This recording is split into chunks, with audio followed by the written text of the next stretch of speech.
തദ്ദേശപ്പോരിൽ വടക്കൻ കേരളം നാളെ വിധിയെഴുതും. തൃശൂർ മുതൽ കാസർഗോഡ് വരെയുള്ള ജില്ലകളിൽ ഇന്ന് നിശബ്ദ പ്രചാരണമാണ്. 7 ജില്ലകളിലും പോളിംഗ് സാമഗ്രികളുടെ വിതരണം പൂർത്തിയായി. ശനിയാഴ്ചയാണ് വോട്ടെണ്ണൽ. സിനോജ് തോമസ് വിവരങ്ങളുമായി. സിനോജ്, എങ്ങനെയാണ് ഇപ്പോൾ ഇന്നത്തെ നിശബ്ദ പ്രചാരണം? അതോടൊപ്പം തന്നെ തിരഞ്ഞെടുപ്പുള്ള ഒരുക്കങ്ങൾ എങ്ങനെയാണ്?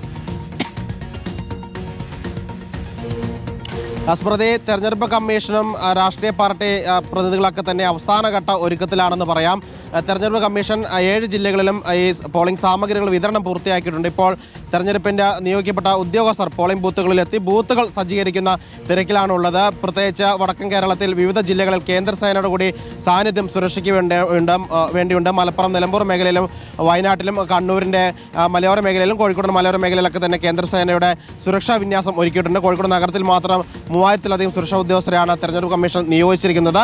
രാഷ്ട്രീയ പാർട്ടി പ്രതിനിധികളായിക്കോട്ടെ വോട്ടർമാർക്ക് സ്ലിപ്പ് നൽകുന്ന തിരക്കിലാണ്.